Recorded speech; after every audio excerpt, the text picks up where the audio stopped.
begin. As a team 3, we're here to discuss cybersecurity in healthcare.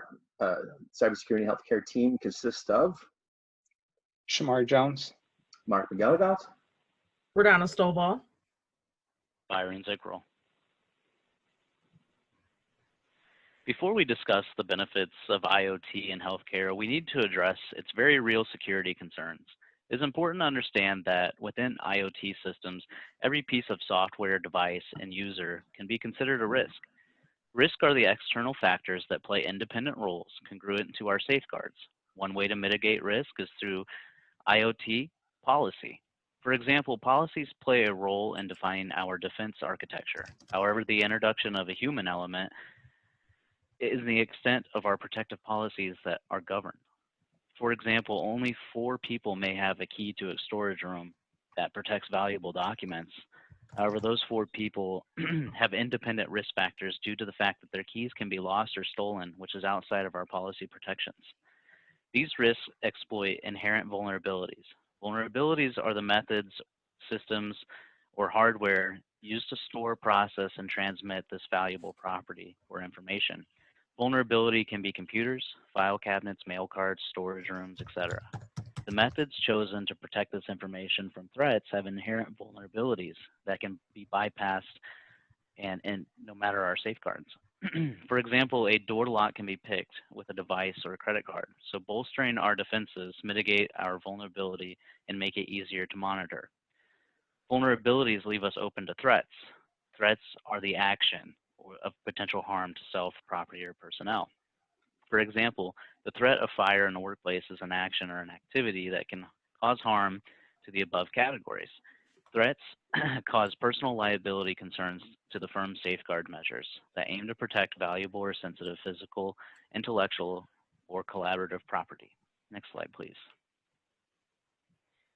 Currently, the benefits of IoT outweigh the risks. IoT has expanded patient options through increased digital access, telehealth options, continuous and remote patient monitoring, access to digital charts and test results. And facilities are increasingly equipped with digital controls that remotely monitor patient devices, rooms, and other activities, thus putting the patient mortality at risk through malicious acts. The list of interconnected devices grows with each day in the development of technology, which is why it is important that we design systems and devices with security in mind and make training available to its users. Next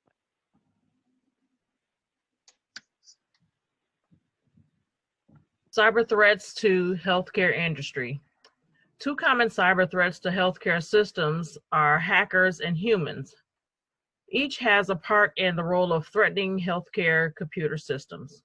Protecting healthcare systems requires constant monitoring due to the persistent efforts exhibited by malicious hackers trolling the internet looking for vulnerable systems. The massive amounts of data kept in healthcare networks is attractive to hackers due to personal information being a commodity that is worth a lot of money. People in general pose an additional threat to computer healthcare systems by not having the proper knowledge on how to protect their devices from cyber threats. As these smart devices connect to the Internet of Things, the necessary security features are not in place to thwart the portal that has been opened. The reasons for a threat can vary from one end of the spectrum to the other, regardless of the reason. The threat resides under the umbrella of causing harm. Next slide. In order for cyber criminals to access healthcare systems and pose a threat, different vehicles are used to deliver programs or codes to do harm to computers. Some notable vehicles include HTTP tunnels that hide command and control communications, and you also have DNS tunnels that hide data extraction behaviors. The vehicles provide the path for the delivery of the tools used to commit harmful acts on computer systems. Some tools used to threaten systems are malware, which is a popular program used by cyber criminals to harm computer systems. Worms, that's a form of a malware that gets into a network and spreads, destroying the data in its path. Ransomware, which is a form of malware that prevents the users from accessing the device unless a ransom of some sort is paid.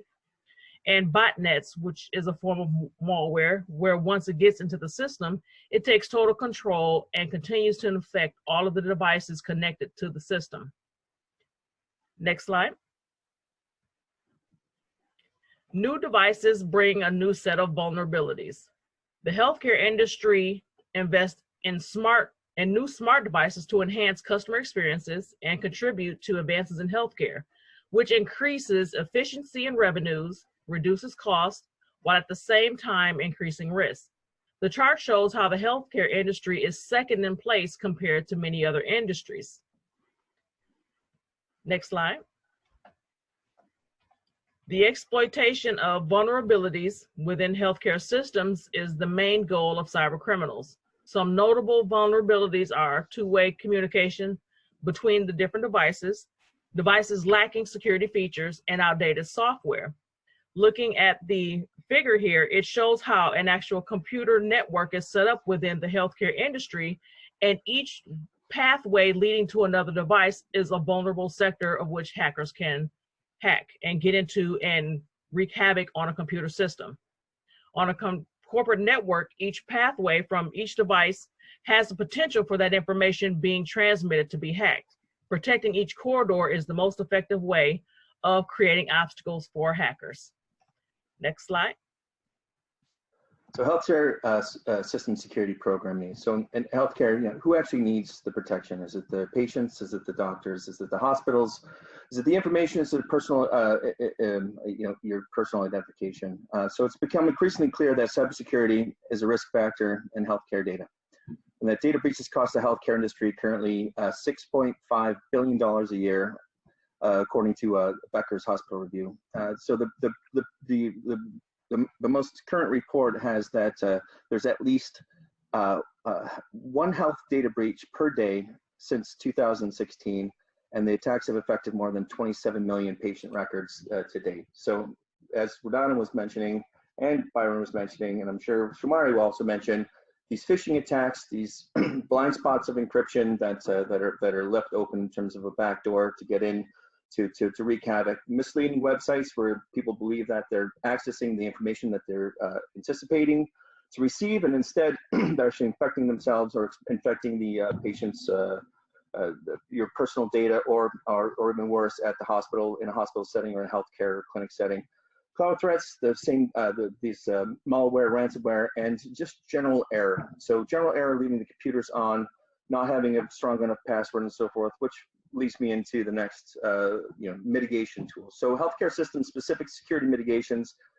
Very clear, the Department of Health and Human Services has a list of 10 specific items. I'm not going to go and touch on all 10, but I'm going to touch on what I believe are the most critical elements in these top 10 tips for cybersecurity in healthcare. So first of all, we have to create a security culture.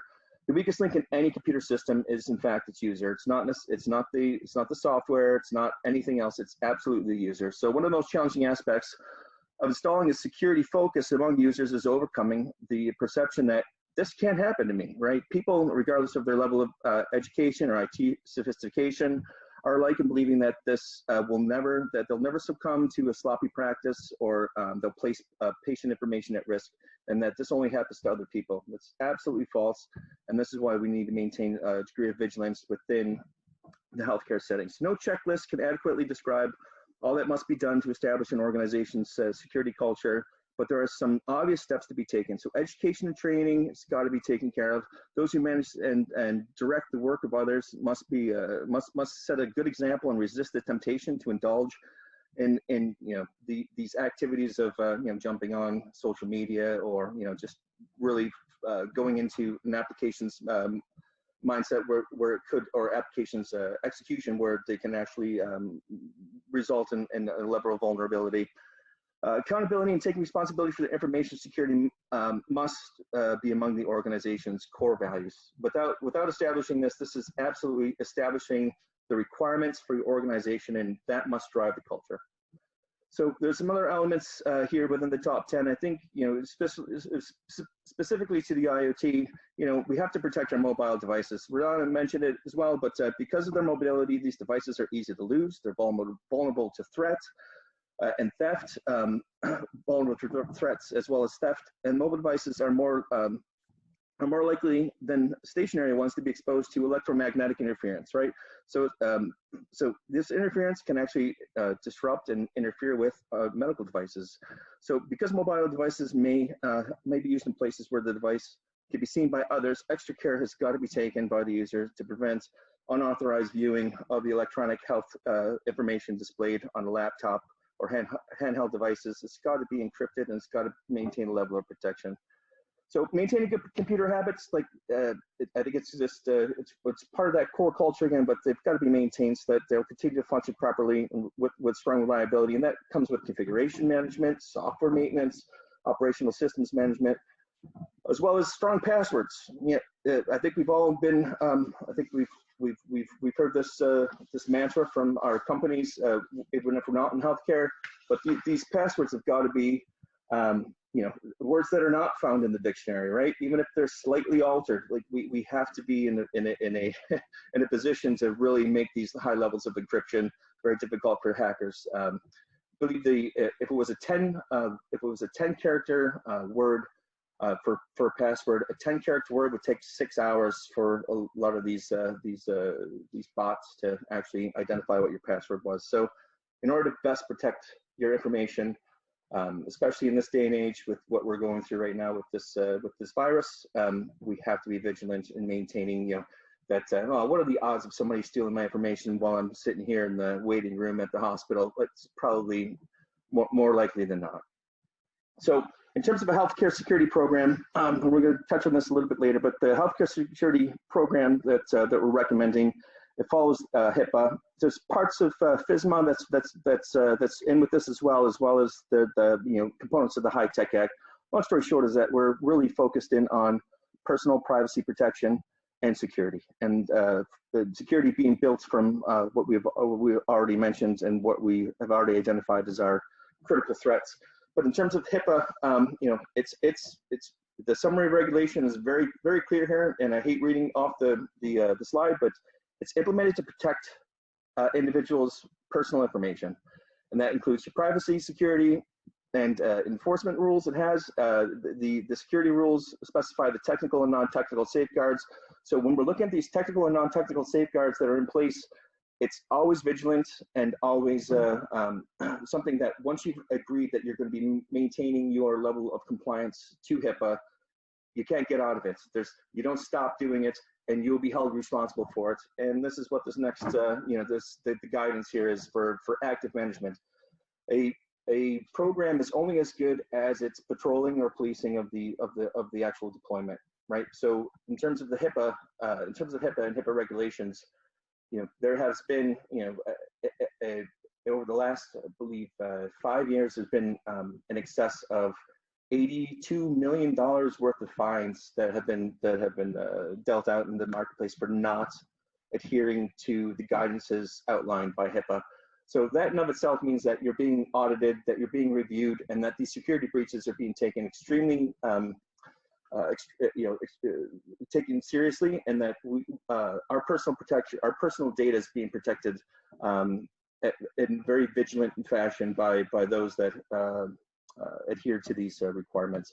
So if you look at these numbers from 2008, you can tell that, you know, it's a million. Sorry, not a million. They had one here, one there, but then all of a sudden in this 2015, 2016, 17 realm, it's 10, 11, 12, and these are breaches that require patients to be notified. Security framework. So we talked about this, and Shomar is going to elaborate on it. But the Health Insurance Portability Act, the privacy components and the security aspects are absolutely what drives the security for the patient, as well as the healthcare provider, as well as the sites, the telemetry, the medical records, and all the other service functions within the healthcare setting. Shamar? Thank you, Mark. The cybersecurity framework that we came up with breaks down things into 3 components: principles, the actual framework itself, and the integration process, which is the most important. Looking at the principles, we cover 7 initiatives, beginning with threats and ending with facilities and continual improvement so we can handle new threats. Once those principles are identified, they are actually fed into our actual framework, which covers the mandate and the commitment, so we can follow all rules and government regulatory regulations. And then also it has a flexible design that we can cater these frameworks to different threats and vulnerabilities.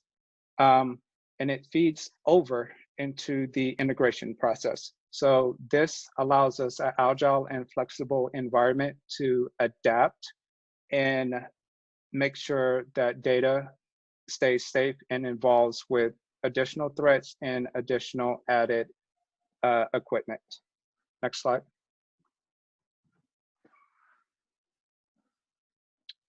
The actual components of a cyber attack. So once we have these frameworks and threats trying to have those mitigated, you also have to look at what is the actual cost per se of actually handling attack. These are kind of broken down into just different categories, starting from left to right, going with the highest magnitude of a cyber attack is the loss of strategic information, which can also increase costs, the loss of IP for continuous attacks, and then also just damage of an organization. If there's a cyber attack in certain hospitals, it might discourage certain customers or patients to use that hospital. So just the damage alone of being a part of a cyber attack is high.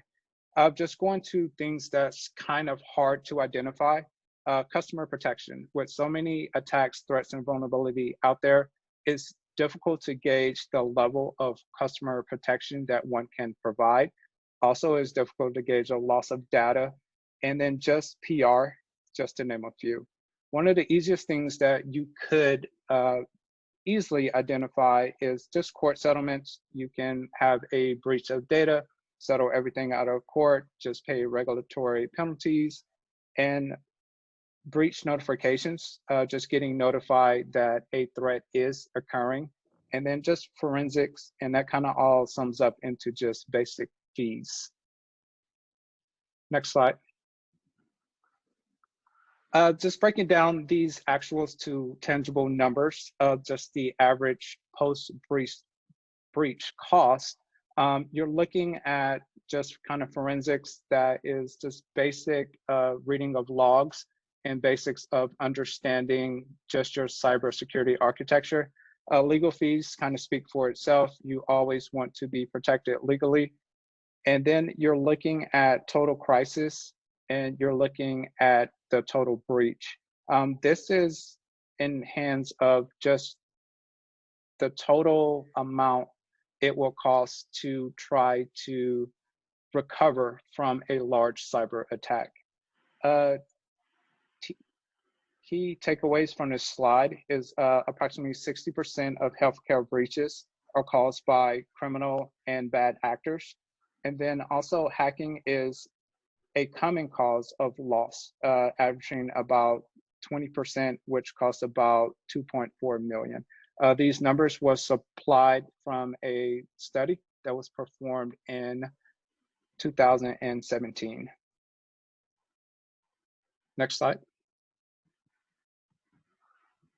In summary, just want to cover, we've covered the IoT and healthcare risks, IoT healthcare benefits, risks, threats, and vulnerabilities, system program needs and mitigation, the healthcare framework, and the cost of an actual cyber attack.